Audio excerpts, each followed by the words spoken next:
It's a busy afternoon on the grenade practice range. Prepare to throw. Throw.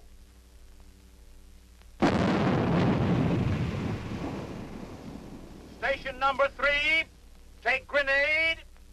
The men are throwing live grenades for the first time. Throw. Station number 4, take grenade. Everything is going along smoothly when Pull pin. something goes wrong. Prepare to throw. Throw. Far away in the bleak and desolate north, an experienced soldier is doing sentry duty.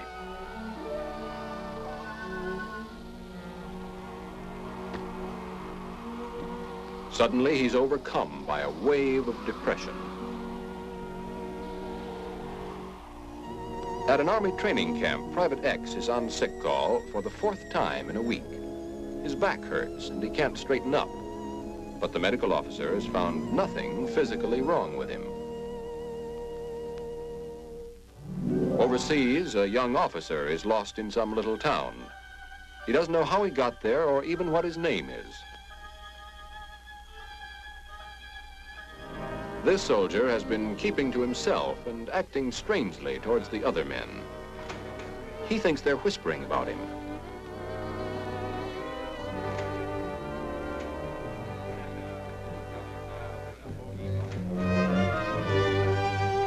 Then, in the middle of chow, he thinks the milk tastes funny and accuses his neighbor of trying to poison him.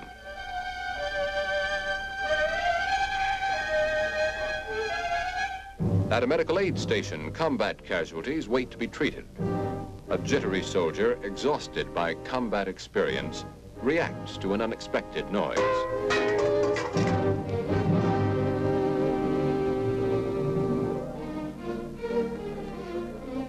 These men are all suffering from some form of psychiatric disturbance. There's nothing strange or mysterious about that. Nervous, emotional, or mental illness can occur in anybody. The seeds are in all of us, just as are the seeds of physical illness. Take any cross-section of the United States Army, a tough and rugged body of men, but not a single one of them is 100% healthy. Some have a little sinus trouble.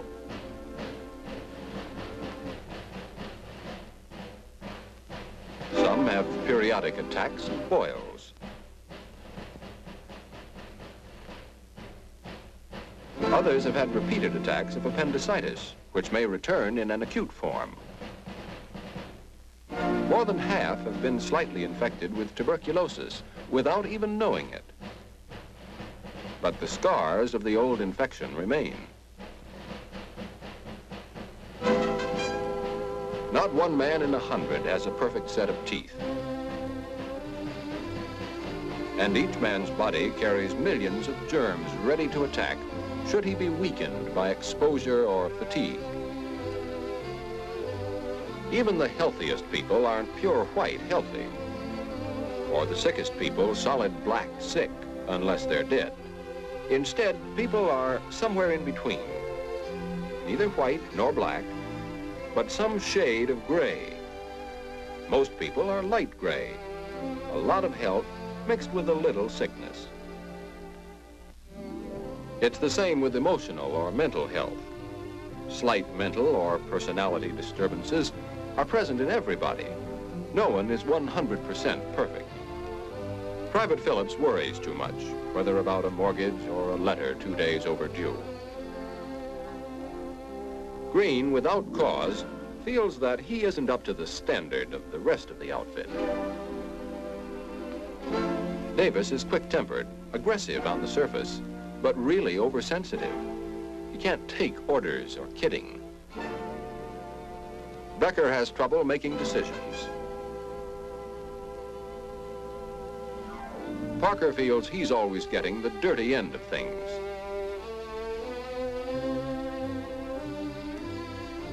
These tendencies, if magnified, can seriously impair the men's ability to function. No man is without some little fear or tension, some nervousness or uncertainty. Nobody has perfect, pure white mental health. Most of them are some shade of light gray. And these men are merely darker shades of gray. In them, the balance between emotional health and illness has been tipped toward the unfavorable side.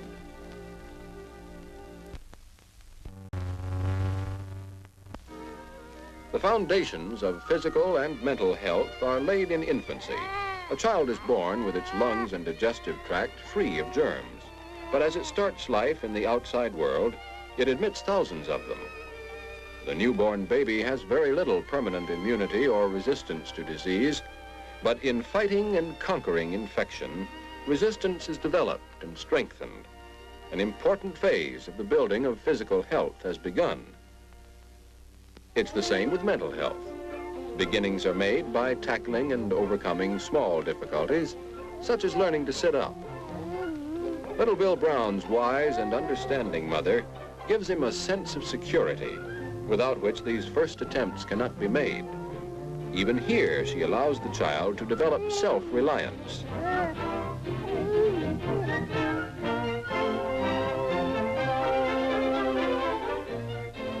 As the problems get tougher, his ability to deal with them increases.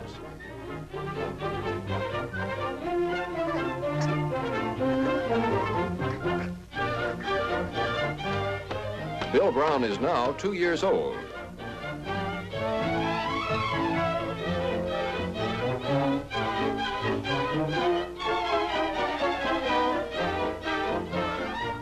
He begins to meet small frustrations and deprivations.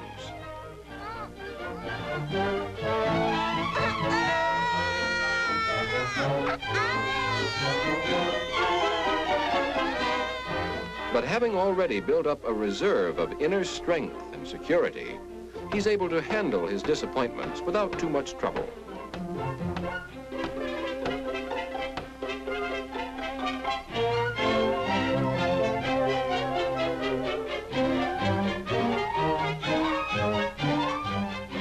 Bill Brown runs into aggression and learns to resist it.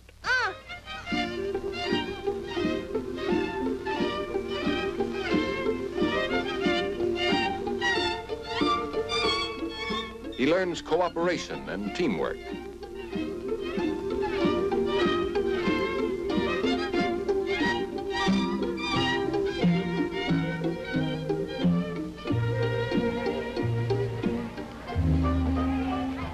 He competes with others and develops self-confidence.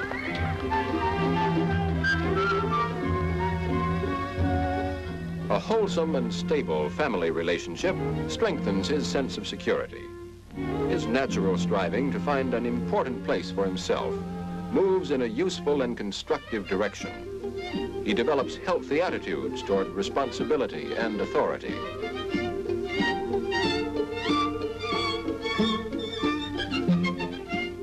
As he learns to do things for himself, he loses the helpless feeling he had as a baby.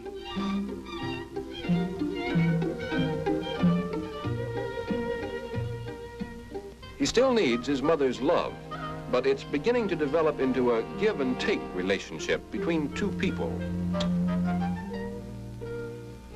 Bill Brown has acquired a sound foundation of emotional and mental health. The outlines of his personality are already pretty well set. When he grows up, he won't remember the details of his early experiences, but deep down in something we call the unconscious mind, they will be preserved, and they will influence his actions throughout the rest of his life. But not every child gets off to such a good start.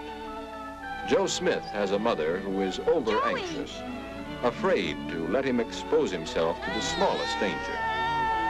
As a result, instead of getting over his early fears, he tends to hold on to them and exaggerate them.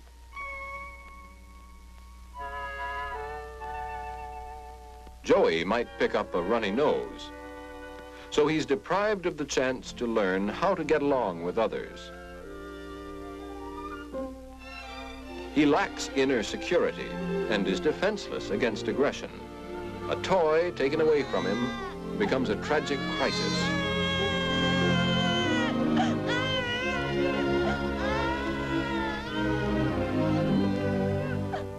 His mother's consolation merely increases his dependence upon her.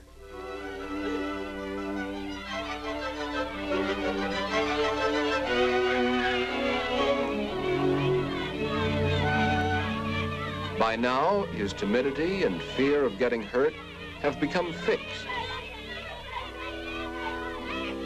The ridicule of his playmates only makes matters worse.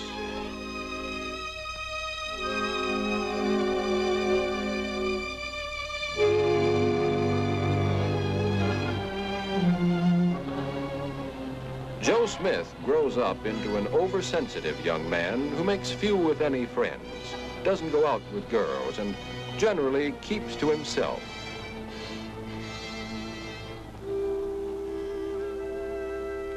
He is almost completely dependent upon his small family circle for all human contacts.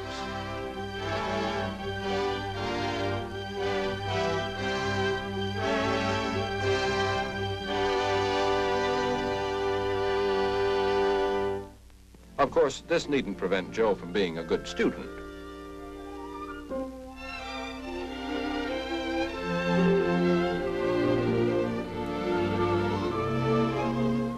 After graduation, he may even get along quite well if he's lucky enough to get a job where he can avoid too much contact with strangers and where the strains and stresses are reduced to a minimum.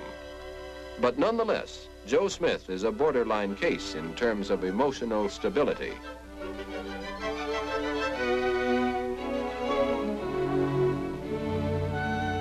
His mental health is a fairly deep shade of gray. In our society, Joe Smith is by no means a rarity. Today, the medical profession's greatest problem is the large number of personality disorders.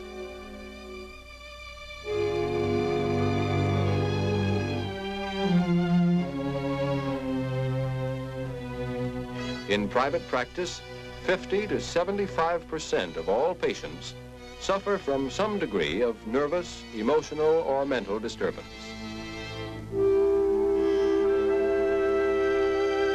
Frequently, physical symptoms are an expression of deep-seated emotional troubles.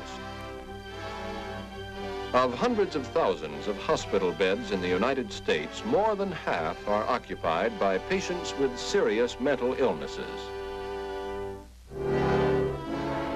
Medical statistics indicate that in the United States, out of a total population of more than 139 million, 1 out of every 18 people, or more than 7.5 million, will at some time be treated in a mental hospital.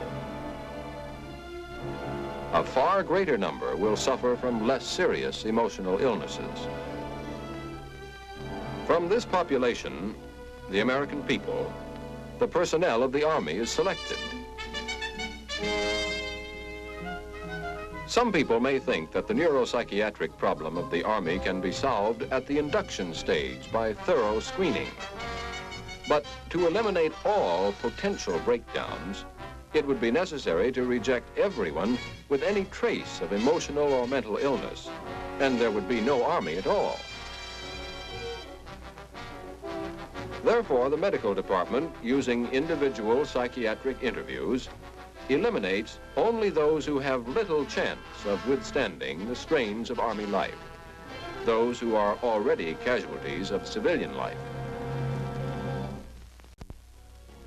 In World War II, the number rejected came to 14 out of every 100 men called up.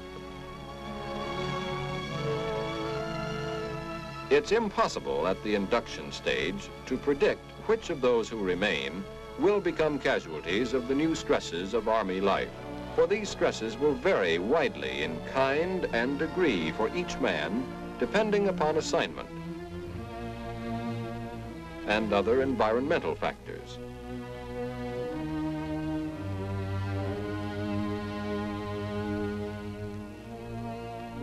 A man of light gray mental health who is subjected to great stress may become ineffective in a short time.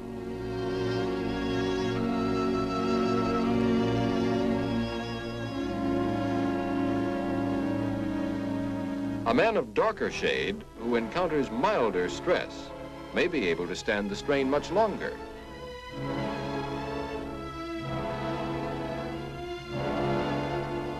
Each man's resistance to stress is strongly affected by other unpredictable factors, such as the kind of leadership he gets. Good leadership raises efficiency.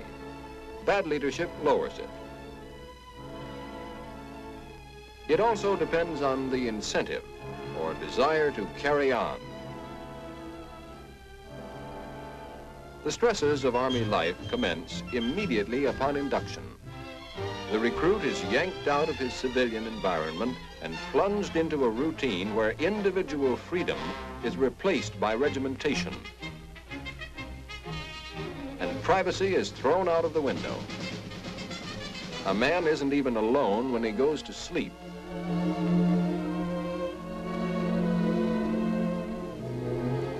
Gone are the comforts that help to counteract the strains and stresses of living. Gone is the daily homecoming and all that it means.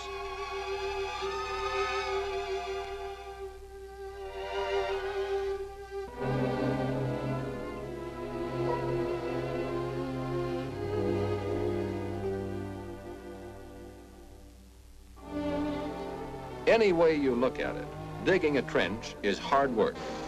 But for a man like Joe Smith, whose energies are already depleted by emotional tension, uncertainty, and worry, it's twice as hard.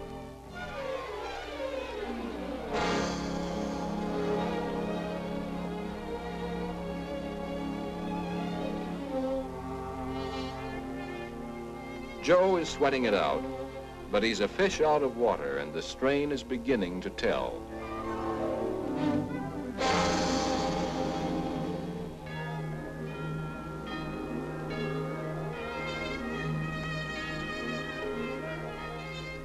The obstacle course is a nightmare to him.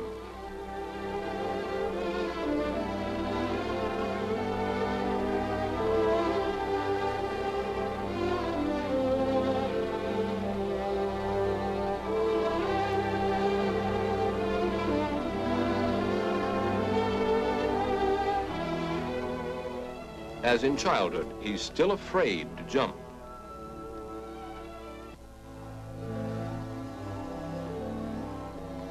He loses his appetite.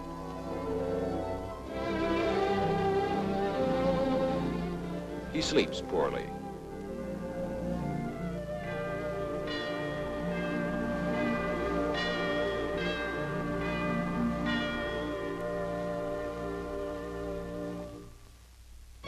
Finally, Joe Smith cracks.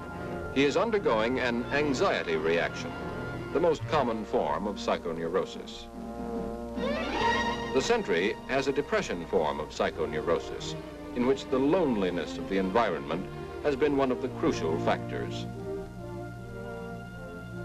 The soldier with the back trouble has a conversion reaction. His emotional disturbances and anxiety have been converted into bodily symptoms that are as real to him as though they actually had a physical basis. Sometimes an inner emotional conflict becomes too painful to bear, and a sudden loss of memory or amnesia occurs. This may bring a decrease in suffering to the patient, but at the cost of his normal functioning. All of these cases are forms of psychoneurosis. But this patient has a mental illness of an entirely different kind. Suffering from delusions of persecution, he has what is called a psychosis. While in the acute phase, he is regarded as insane. This condition, psychosis, must not be confused with psychoneurosis. Psychoneurosis is not insanity.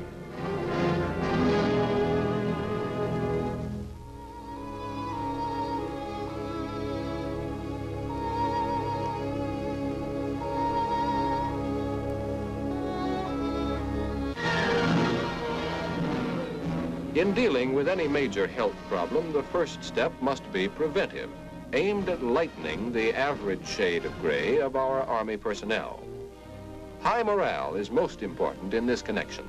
It can be fostered by developing basic morale-building attitudes, belief in the justice of our cause, confidence in weapons and training, recognition of personal ability, pride in the unit, and confidence in leaders. To build morale is a function of command.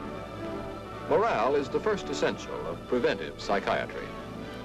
As an important morale factor, the Medical Corps aids the soldier in making the mental adjustment to Army life. All right. What about this thing, fear? Your heart starts pounding, you breathe faster, you're tense all over, but at the same time, your hearing and sight become sharper. So fear isn't entirely a bad thing. Actually, it's nature's way of getting you alerted in the face of danger, so that your body is ready to act in a split second. Now, everyone feels some fear. A similar program for officers supplies basic information on psychiatric questions. But there are quite a few men with minor psychiatric disturbances who, with the proper help at the right time, will make the grade and become efficient soldiers. Therefore, it's important for all of you to know some of the outstanding symptoms of nervous or emotional illness, so that if a man is having trouble, he can get treatment early.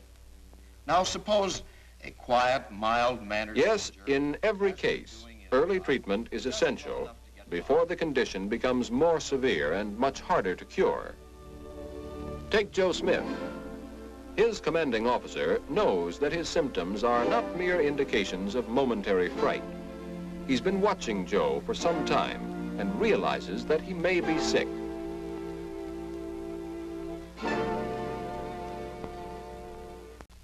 He's satisfied that Joe requires medical help and makes an appointment for him at the mental hygiene clinic. Here, the preliminary work on Joe's case is handled by Army psychologists and social workers. Then, Joe is interviewed by the psychiatrist in charge. Well, Joe, from what you told me, it looks as though you never really had a chance to grow up and develop. You always had to depend on your mother and father for reassurance. Now tell me, what happened on other occasions when you've been away from home? First time I've been away, sir. Never before? Not even for a weekend or even overnight? Well, except for the time. Yes. A couple of years ago, the company transferred me to St. Louis. What's the story on that, Joe? As soon as I got there, in fact, even before on the train, began to feel lonely, blue. I was all alone. I got to feeling so jittery. Did you have crying spells then, too? Yes, sir. I felt so bad. There seemed no reason for living. You thought of doing something to yourself? Yes, sir. I even looked out of the window. We were on the 12th floor. I thought maybe I might go out. What happened after that? Just quit and came back home.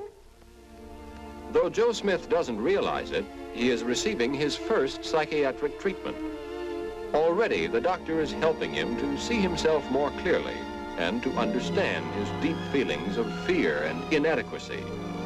Joe learns that his case is not hopeless and that there is a real chance that he can change. Well, Joe, what's happened to you isn't strange or unusual. I've talked to lots of men with the same kind of trouble. But how is it you didn't mention any of this in your interview at the induction center? I wanted to be in the Army, sir. I hate being like this. I want to be as good as all the other fellas. But look at me. I'm no good to myself or anybody else. But Joe Smith is better than he thinks, and the doctor tells him so. Joe wants to help himself, and that's half the battle. The psychiatrist arranges a talk with Joe's company commander. He explains to him that although Joe isn't cut out to be a combat soldier, he may still be of real value to the Army in an environment more suited to his personality. Joe was reclassified to limited service as a company clerk. where he was able to use his skill as a stenographer and secretary. During many months of excellent service, Joe was promoted in rank and carried out a useful and important assignment in battalion headquarters. During this period, Joe saw the psychiatrist from time to time. And then one day... And what I'd like to do is to get a transfer to some other post and start there from scratch. Do you really feel that you're ready to leave this place, Joe, and go somewhere where you don't know anyone? Where you haven't any friends? Well, sir, I want to prove to myself that I can get along okay on my own. I think I can do it. Joe Smith's mental health actually improved in the Army. He developed an independence and maturity that he had never known in civilian life. But if his case had been handled badly, he would have become worse, with the eventual outcome, hospitalization and discharge.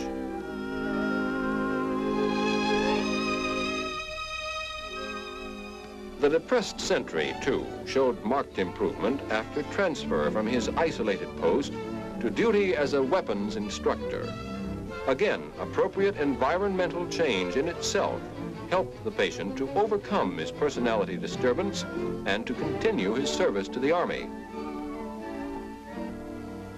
But many more stubborn cases require hospitalization, some only for a short time, others for longer periods.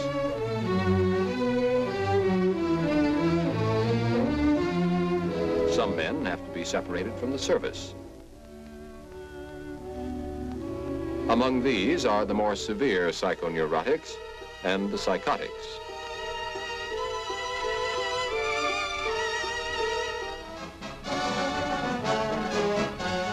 The men who finally go into battle are the cream of our young manhood. The weak have been eliminated.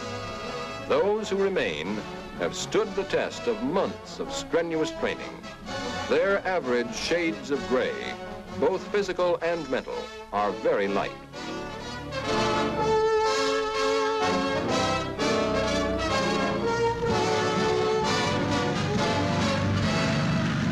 Then the battle begins.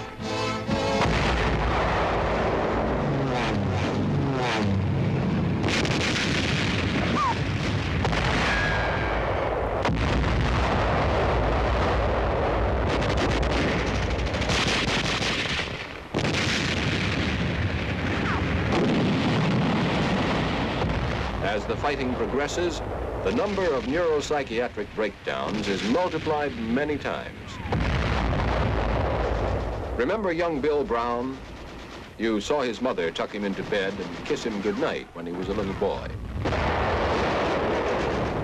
He's become a BAR man in the rifle company, a tough, well-trained, experienced soldier. But he's been in combat for a solid year and pinned down by enemy fire for the past 3 days.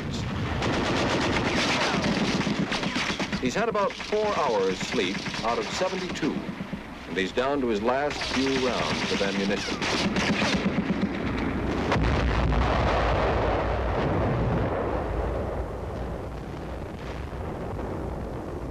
How long can he last without cracking? Perhaps indefinitely. Perhaps for only a few minutes more. Even the toughest man may reach the breaking point.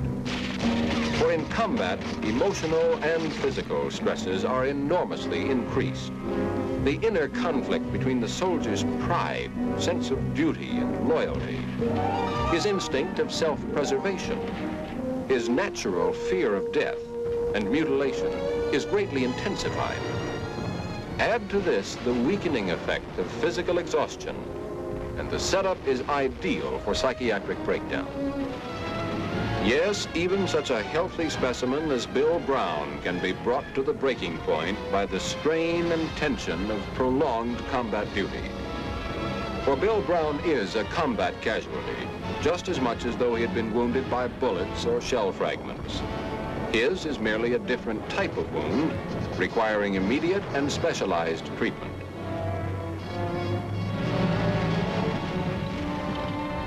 Bill Brown is returned to a medical installation near the front lines for screening and treatment.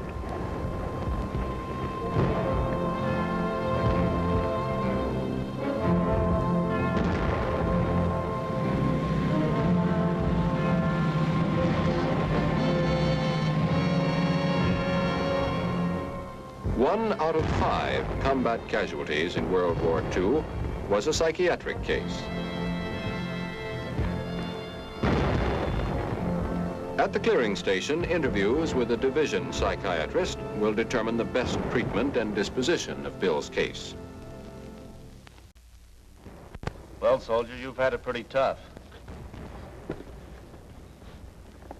How did you feel up there?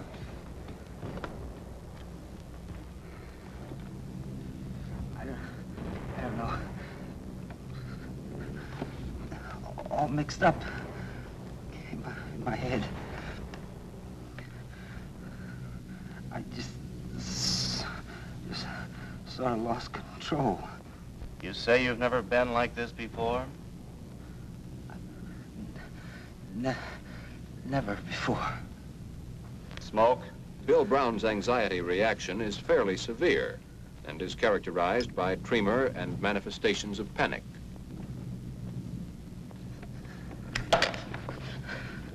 Take it easy.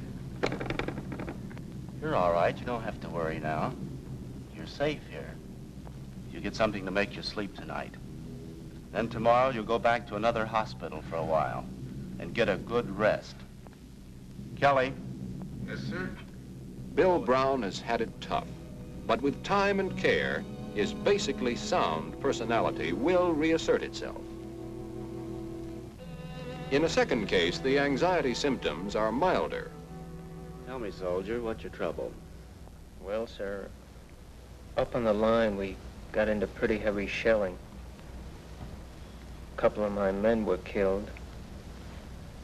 Then another shell came in, broke my rifle.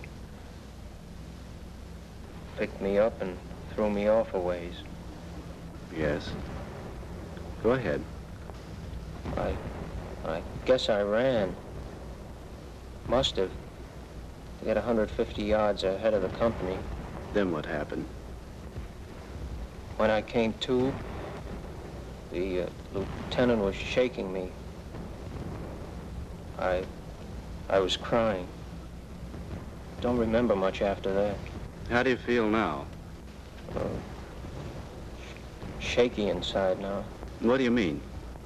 I can't exactly explain it. Feel it more inside than I do outside. A kind of boiling feeling. How long have you been in combat? 9 months now, sir. Have you been wounded? Once. How did you feel after you were wounded? Before I was wounded, I wasn't jumpy. After that, I was very jumpy.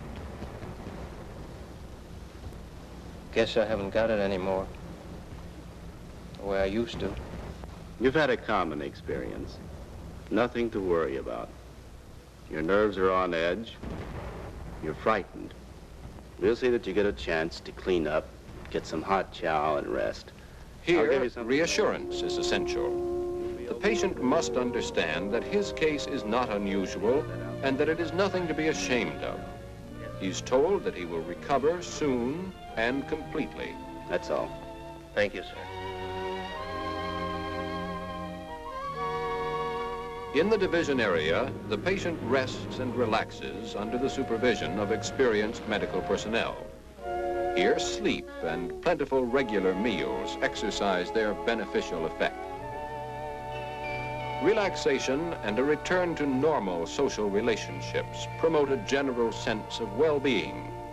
After a few days, the patient is interviewed again. Let's see. You've been here 3 days now. How do you feel? Pretty good. I've calmed down a little bit. Feel a little bit better. I had a fairly good sleep last night. Have any medicine to make you sleep? No, sir. Slept well without it? Yes, sir. How do you feel about going back to your unit again? Think you could do a job? Well, sir, I think I can. Good. You'll be ready for that in 4 or 5 days. I'm sending you to our retraining unit. You'll get some marches, exercise, and work out with your equipment. Sound okay? Yes, sir. What you've had was like a safety valve, a way of letting off steam. Everybody has it. Anything else? No, sir. Those patients that show a speedy and definite improvement are moved to an adjacent area. Here they receive a short course of exercise and combat training. Then they're ready to rejoin their units in the field. About 40% of all combat neuropsychiatric casualties were returned to full duty after short-term treatment near the front lines. But what of the remaining patients who are more seriously sick?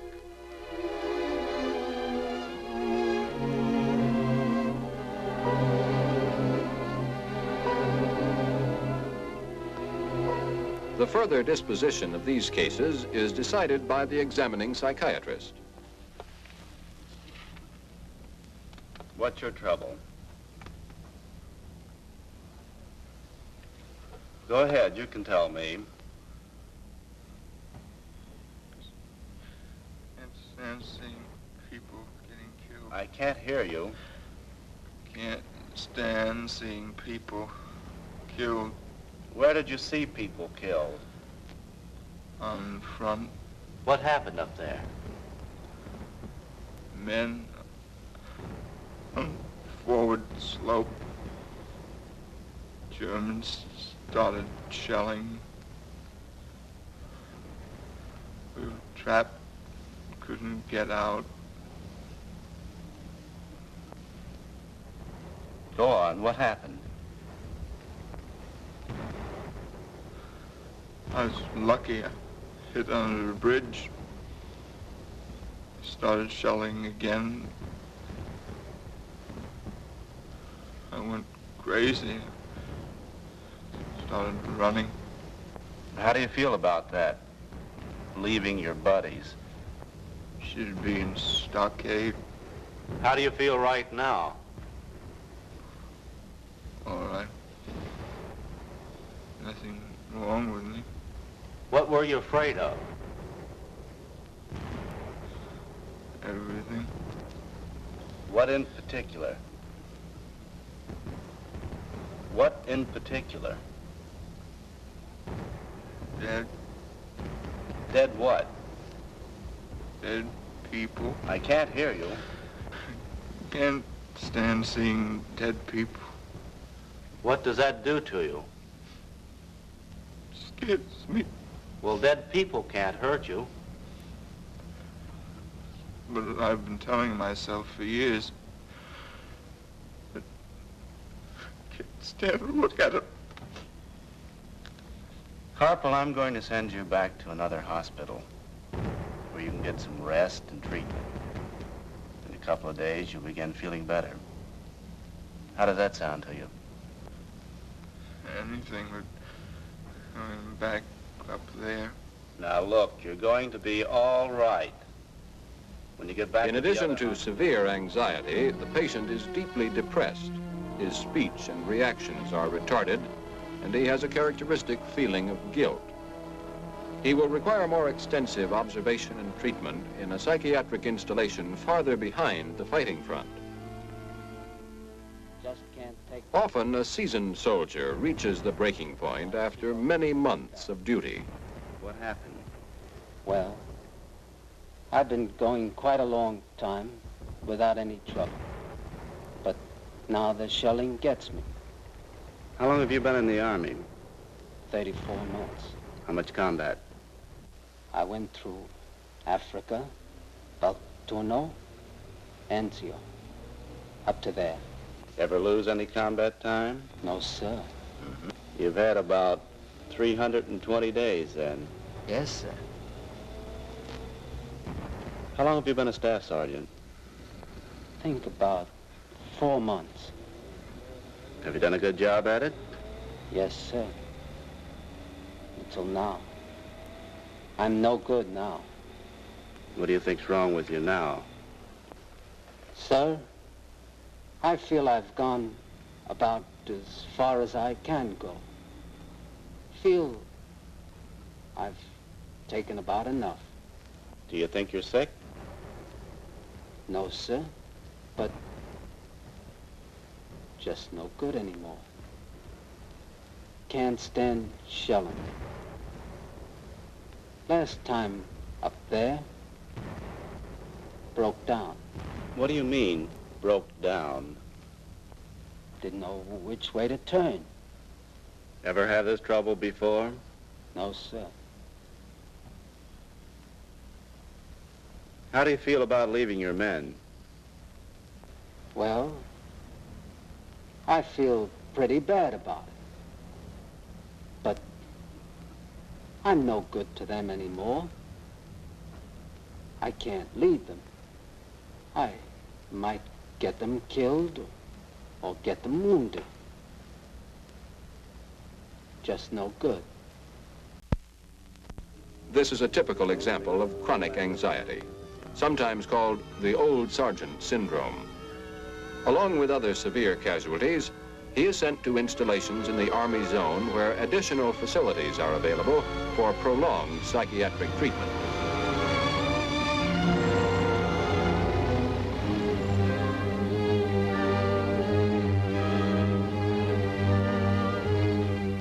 In the Army zone, a larger staff of psychiatrists is maintained to afford individual attention to each patient. The veteran sergeant is again interviewed. I've been overseas about 30 months. Just how did the shells affect you, Sergeant? Well, they affected me pretty bad. It seems I've gone as far as I can and cracked up. Well, how do you feel now? As long as I'm not under fire, okay. Sergeant, how do you think you'd work out on another job? Say a depot. Can you do that? I think so, sir. Reassignment is necessary for many of these cases. However, return to combat is often possible after further treatment. Here is Bill Brown after 3 weeks. Well, you've come around nicely, Bill. I thought you would. Well, I didn't. Oh, not for a time, anyway. By the way, you ever hear from any of the men in your old outfit? Well, no mail. But, well, a couple of the fellas did stop in to see me. Bill, how was it seeing those fellas again? Did it make you feel that you wanted to get back with them? It's a tough question. Well, you know, after what happened, I really don't want to go back. But, well, I think it's what I ought to do. You feel you'd be all right on full duty? Took a lot to knock me out the first time. I guess I'll do as well as the next man. Bill Brown's recovery is not unusual, although the number of cases returned to combat decreases sharply as treatment is more removed from the front lines. But more severe cases require intensive forms of therapy. Just relax. Take it easy and do what I tell you. Here is an amnesia case who has forgotten everything that happened since he was blown out of his foxhole. This won't hurt you.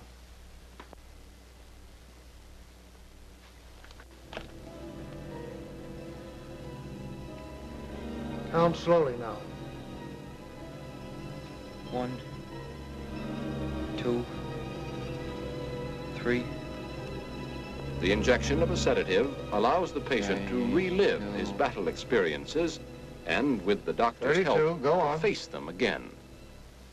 33, 34, 34. Now, Alan, you're on the battlefield. The shells are coming in. What's that shell? Duck. Get in the hole. Shells are bursting all around. Where are you? Where are you? In a hole. My buddy's dead. What happens now? Take the ridge. And lose a lot of men in the company. The Germans surrendered. They throw their guns away, ask for cigarettes. They want to look at our knives, say, comrades. Comrades, hell. You shoot my best buddy. Watch the shells. Get me out of here. Tom. I'm here. What happened after you captured the ridge?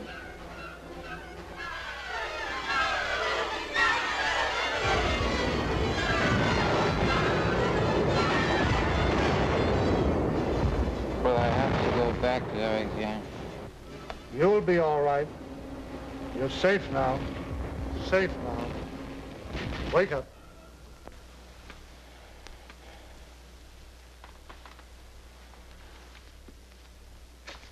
Wake up now. You were in a lot of trouble. You're better now. Shells didn't hurt you. This You're in a treatment, hospital. when employed Nothing early, to be afraid of. reduces the danger of chronic neurosis.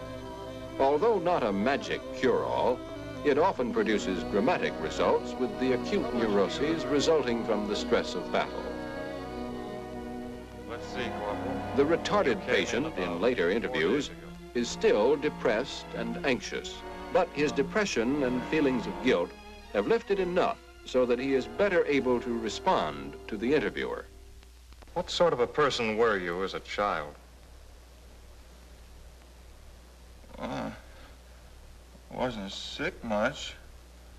Had a inferiority complex, pretty bad. Just what do you mean? Well, when I was a child, I didn't think I was as good as anybody else. Did you go in for sports and play with other children? Oh, no, sir, I was in trouble. I couldn't make any friends. How did you react as a child to dead people? Oh, I couldn't look at them. How did they make you feel? I couldn't stand anything bad. Did you ever get into a fight? Oh, no, sir, I never cared for fights. I saw a man killed once in a street fight. Head hit the curb. He just lay there. They covered him up. Oh, I was scared. I was scared to tell my parents. I had nightmares about it for years. How old were you then? It was about 6. Did anything like that ever happen again? Not till I got into combat.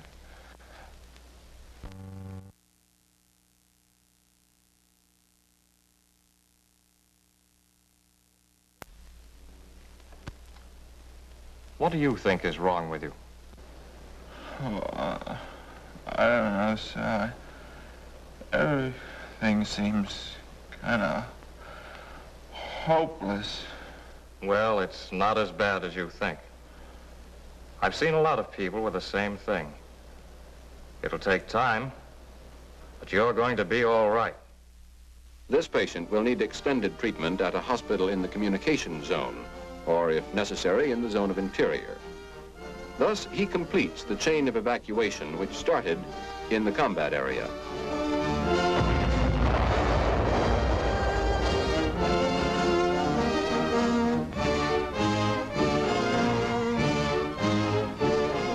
From the front lines, the neuropsychiatric casualties were sent to nearby clearing stations for screening and treatment.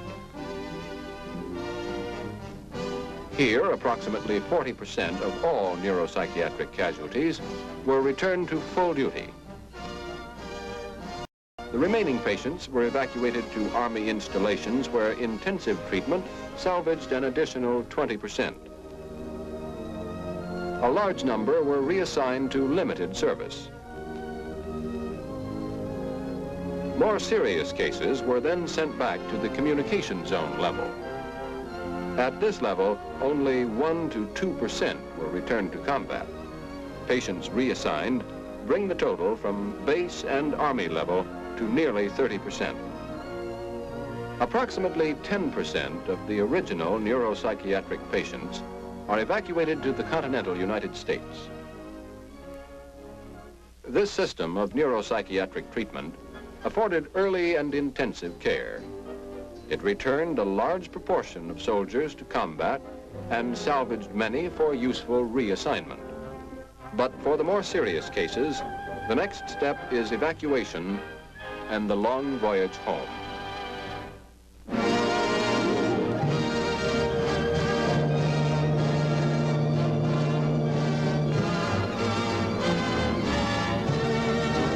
Back home, the patients that don't need hospital care are sent to convalescent hospitals, where both combat and non-combat cases lead a normal barracks life under the supervision of specially trained personnel.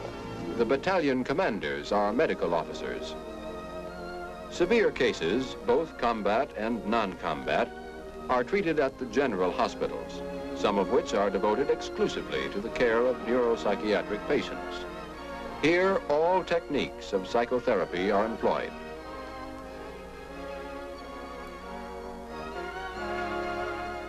Individual psychotherapy, the personal contact between patient and psychiatrist, is the basic element of all treatment. Well, you're coming along nicely, Corporal. I want you to stay in the hospital for a while longer, though. I want to be sure that you're in really good shape before you leave. Okay, sir. I sure do feel better than when I first got here. And I want to get back. Explanation and reassurance based upon an understanding of each individual's emotional conflict contribute fundamentally to the patient's recovery. Sometimes an emotional disturbance shows itself as a physical ailment.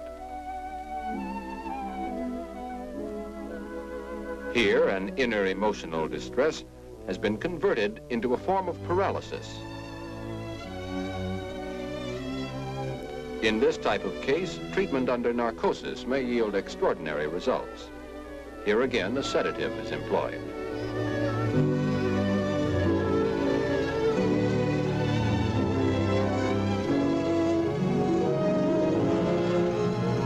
Under the influence of the drug, the patient's mind becomes more open and receptive. While the patient is in this highly approachable state, the doctor employs the power of suggestion to pave the road toward recovery.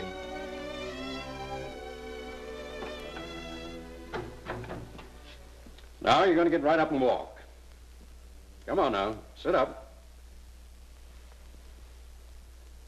Now get off the bed.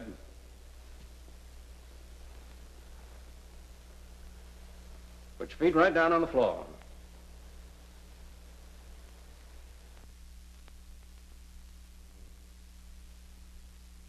That's fine. All right, now stand up. Isn't that good? All right, now walk out there. Walk right over to the ward man all by yourself. Go ahead, you're doing fine. All right, now turn around and come back to me. Come on now. Now I'm going to let you go back to sleep, and when you wake up, you're going to keep right on walking. How about it? Thanks a lot, Doc. Righto. A technique which is basically similar, hypnosis, is effective in treatment of amnesia. This man doesn't even remember his own name. A shell burst in Okinawa wiped out his memory. The experience was unendurable to his conscious mind, which rejected it, and along with it, his entire past. But the unconscious memories remain. Through hypnotic suggestion, the psychiatrist will attempt to uncover them. You can remember everything. You can remember everything. You're back in Okinawa. Tell me what you see. Tell me, speak. Battery area. You're in the battery area. Go on. Tell me what's going on. Jap artillery. Getting our position. Japs getting your position. Go on. Oh, the boys got hurt. They're taking it away. Yes, yes. Go on. Running to my gun position. Yes, you can remember it now. Tell me. It's all right now. You can tell me. You can tell me. Explosion. Yes, you remember an explosion now. Go on.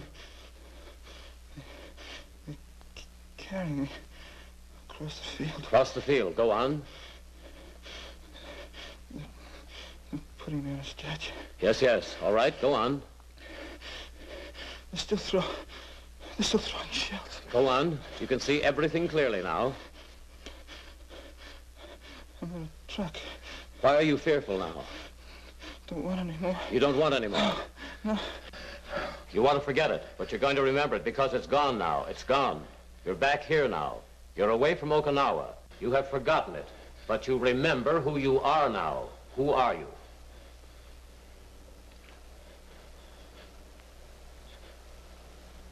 Bates. Bates. That's right.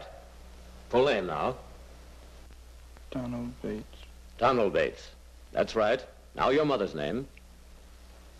Margaret. Father's name. Thomas. That's fine. You know who they all are now. All right.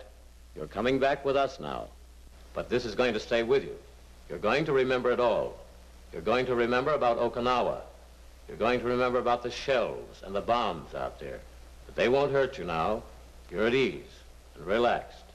No fear, no anxiety. When I wake you, you'll be comfortable and relaxed. No aches, no pains, but you'll remember everything I've told you. All that you've remembered. Under the guidance of the psychiatrist, he is able to regard his experience in its true perspective as a thing of the past which no longer threatens his safety. You can wake now.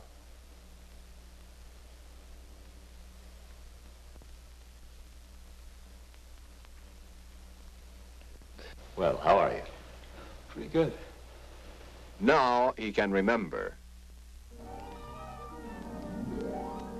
At the General Hospital, all facilities are available for the most advanced treatment.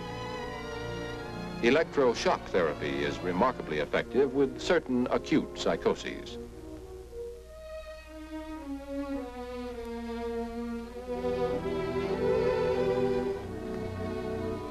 The continuous tub treatment is also an effective method of sedation for severely disturbed cases. The patient relaxes under constant observation in a scientifically regulated bath. The wet pack treatment has a similar soothing effect.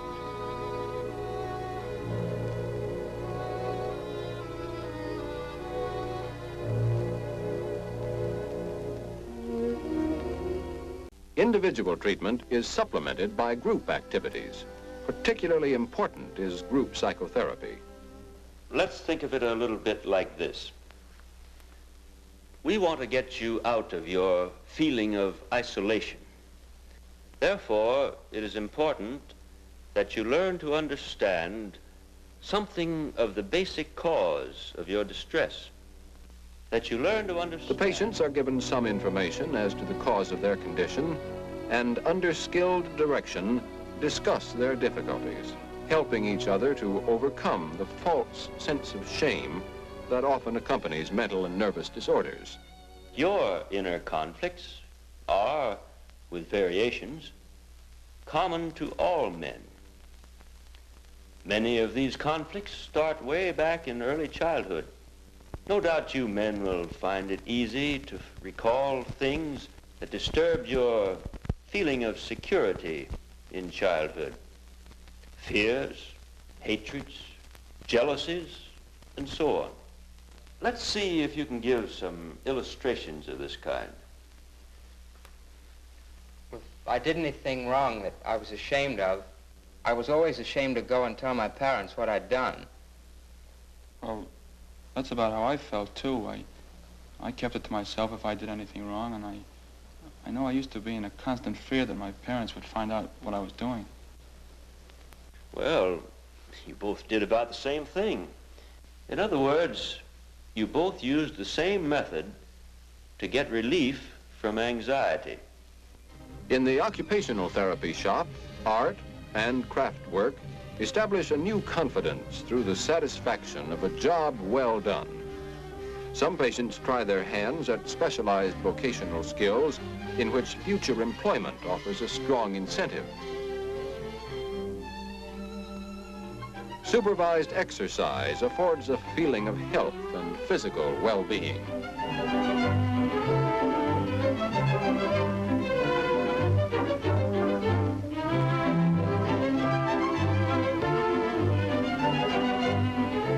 The give and take of competitive sports rebuilds confidence in badly shaken personalities.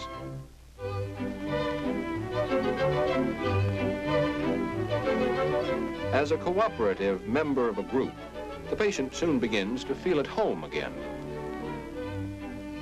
Entertainment and social activities are vital steps in the patient's readjustment to normalcy. And throughout, there is the continued individualized contact between doctor and patient. Oh, hello there. Come in. I was hoping you'd drop in. Sit down. Thank you, sir. I hear you're going to leave today. That's right. I just stopped by to see you before it was time to go. Good. I'm glad you did. How are you feeling? Glad to get away? Well, you know how it is. I've been waiting for this for a long time. This is a pretty big day in my life. Of course it is. I hate to see my prized patients leaving, but what can I do? Well, goodbye, and best of luck to you. So long, Captain. And thanks.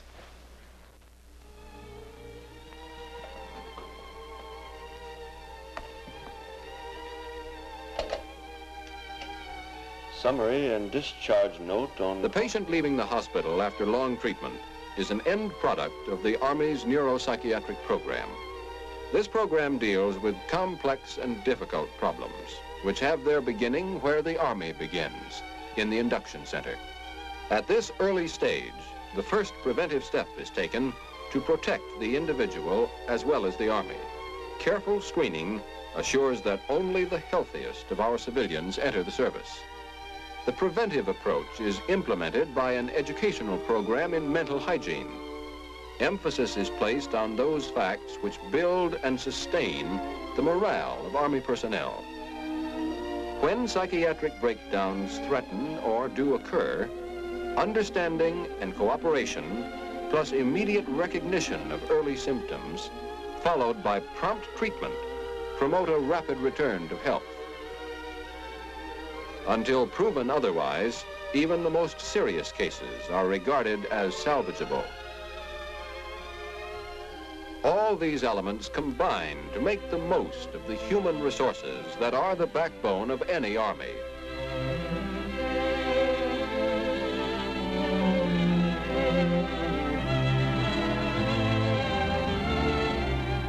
An army is no stronger than the population from which it is drawn.